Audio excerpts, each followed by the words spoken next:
आता आपण बघूया तो टॉप 9 राजकीय बातम्या। अखेर सत्याचा विजय, पद्मसिंह पाटलांच्या समर्थकांचा व्हिडिओ व्हायरल। पद्मसिंह पाटलांच्या जुन्या सहकार्यांकडून भेटीगाठी, एका सहकार्याकडून सोशल मीडियावरती मनोगत व्यक्त। उद्धव ठाकरेंचं 18 जुलैला नागपूरमध्ये रामरक्षा आंदोलन, राम मंदिरातील चोरीच्या विरोधामध्ये आंदोलनासाठी आदित्य ठाकरे आणि मुंबईतील नेते नागपूरला जाणार।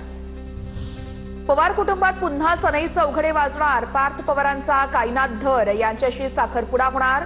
पुण्यामध्ये 29 जुलैला सोहळा पार पडणार। राष्ट्रवादी अजित पवार गटाचे पदाधिकारी सुहास कदम यांच्या अन्नत्याग आंदोलनाला अखेर यश। आरोप असलेल्या पोलीस कर्मचाऱ्यांच्या चौकशीसाठी समिती नेमण्याचे सोलापूर शहर पोलिसांकडून आश्वासन देण्यात आलं। ठाणे जिल्हा बँकेवरती महायुतीचं वर्चस्व कायम, भाजपचे प्रदेशाध्यक्ष रवींद्र चव्हाण आणि उपमुख्यमंत्री एकनाथ शिंदे यांची रणनीती यशस्वी। जिल्हा बँकेचे अध्यक्षपद भाजपकडे तर उपाध्यक्षपद शिवसेनेच्या ताब्यात। अमरावती जवळील 67 कोटींच्या बडनेरा रेल्वे उड्डाणपुलाच्या लोकार्पणापूर्वी श्रेयवादाचा वाद पेटला। रेल्वेच्या पत्रिकेमध्ये खासदार बळवंत वानखेडे यांचं नाव असताना आमदार रवी राणा यांच्या निमंत्रण पत्रिकेत ते नसल्याचा आरोप आहे। ब्रिक्स परिवहन मंत्र्यांच्या बैठकीमध्ये येणाऱ्या विदेशी पाहुण्यांसाठी नागपूर सज्ज। नागपुरात पांढरा कपडा लावून प्रशासनानं कचरा, बांधकाम साहित्य झाकलं। परदेशी प्रतिनिधींच्या नजरेस शहरातील अपूर्ण प्रकल्प पडू नयेत यासाठी कपडा लावला। रुग्णालयातील मारहाण प्रकरणानंतरची बॅनरबाजी चर्चेत आहे। खरं आहे, आपण एका गरीबाच्या मदतीला धावून आलात, पण डॉक्टरांवरती हात उचलणं चुकीचं आहे। मोठमोठ्यांनी यावेळेस गार केले गंमतमध्ये असं म्हणणाऱ्यांना 17 वर्षात एक सरकारी रुग्णालय देखील सुसज्ज करता आलेलं नाहीये। हीच खरी शोकांतिका आहे, बॅनरवर आशय।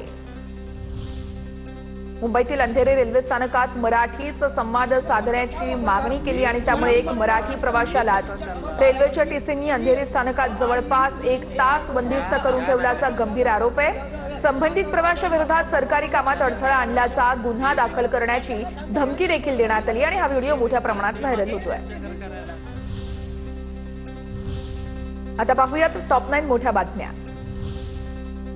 पिंपरीतील मोशी कचरा डेपो दुर्घटनेतील मृतांचा आकडा 6 वर पोहोचला। आणखी 3 जणांचे मृतदेह बाहेर काढण्यात एनडीआरएफला यश आलंय, तर आतापर्यंत 14 जणांची सुखरूप सुटका झाली आहे। मोशी येथील दुर्घटनेच्या पार्श्वभूमीवरती मुख्यमंत्री देवेंद्र फडणवीसांची पुण्यामध्ये आढावा बैठक।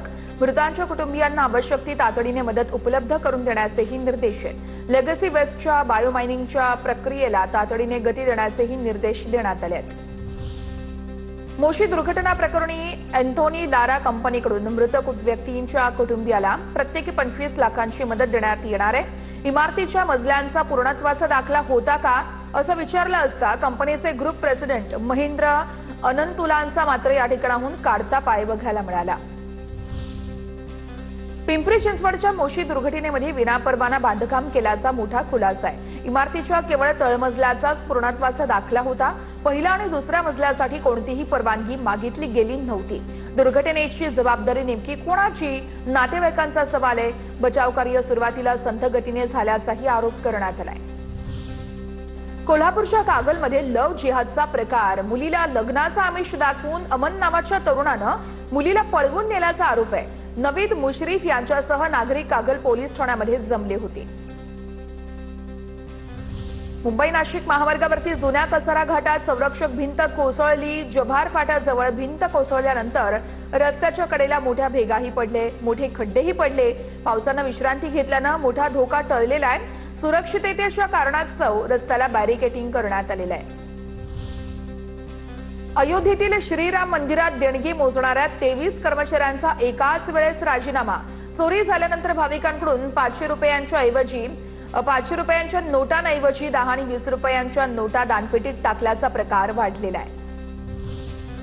अभिनेता राजपाल यादवला 3 महिन्यांचा कारावास, धनादेश न वटवल्याच्या प्रकरणात दोषी। दिल्ली उच्च न्यायालयाने निर्णय ठेवला कायम। तक्रारदाराला नुकसान भरपाई तसेच 7ही प्रकरणात प्रत्येकी 1,05 लाखांच्या दंडाची शिक्षा। नाशिकमधील शालार्थ आयडी प्रकरणातील आरोपीला अटक। संशयित आरोपी प्रशांत वाडिले याला धुळ्यातून अटक करण्यात आली आहे। नाशिक आर्थिक गुन्हे शाखेकडून प्रशांत वाडिलेला धुळ्यातून अटक करण्यात आली आहे।